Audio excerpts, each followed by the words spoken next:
নেতার নেতাগিরি শেষ হয়ে যায়, যেই জায়গায় আসার পরে মেম্বারের মেম্বারই শেষ হয়ে যায়, যেই জায়গায় আসার পরে চেয়ারম্যানের চেয়ারম্যানই শেষ হয়ে যায়, যেই জায়গায় আসার পরে এই পৃথিবীর অস্তিত্বটাই কেমন যেন বিলীন হয়ে যায়। আর এই জায়গায় আসার জন্য আমাদের কোনো প্রস্তুতি নাই। আজকে দেখেন সাদা কাপড় পরে শুয়ে রয়েছে, যেই সম্পদ যেই সন্তান সব কিছু তার এক জায়গায় পড়ে আছে।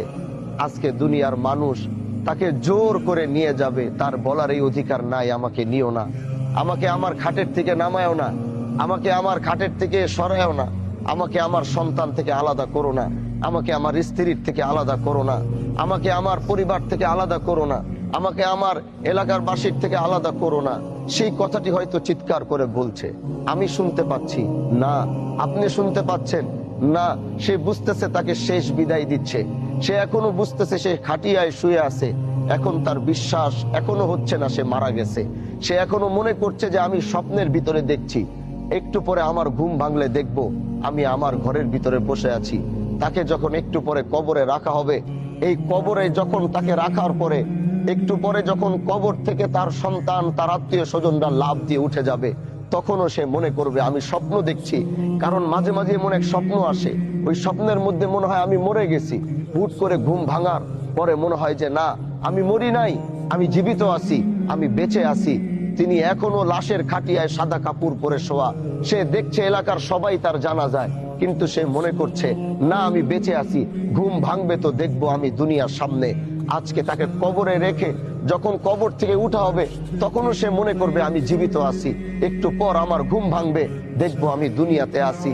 একটু পর ওই কবরের ভিতরে বাঁশ কাটা হয়েছে, বাঁশগুলো ওখানে রেডি, ওখানে হোগলার পাতা রাখা হয়েছে, হোগলা রাখা হয়েছে। একটু পরে বাঁশগুলো লাগানো শুরু করবে। পৃথিবীর আলোটা কেমন যেন আস্তে আস্তে অন্ধকার হওয়া শুরু হবে, পৃথিবীর আলোটা অন্ধকার হবে। সে দেখছে যে তার কবরটা কেমন যেন, পৃথিবীর আলোটা কেমন যেন বিদায় নিচ্ছে, কবরটা কেমন যেন অন্ধকার হয়ে যাচ্ছে। তখনও সে মনে করবে না আমি জীবিত আছি, একটু পর ঘুম ভাঙবে, দেখবো আমি দুনিয়াতে বেঁচে আছি।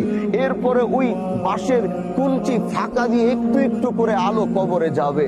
দুনিয়ার মানুষ এতই নিষ্ঠুর, ওই আলোটুকু তার কবরে না যেতে যেন পারে, এজন্য উপরে কেউ কলা পাতা দিবে, না হয় কেউ হোগলা দিবে। কবরটা তখনও একটু একটু দুনিয়ার বাতাস পায়। তার কিছুক্ষণ পরেই কিছু মানুষ হাতের ভিতরে মাটি নিবে, তার সন্তান তার আত্মীয় তার রক্ত হাতের ভিতরে মাটি নিবে, এমন এক জায়গায় মাটি চাপা দেওয়ার জন্য এই পৃথিবী শেষ হয়ে গেল, তাকে আর কোনোদিন সেখানে পাওয়া যাবে না।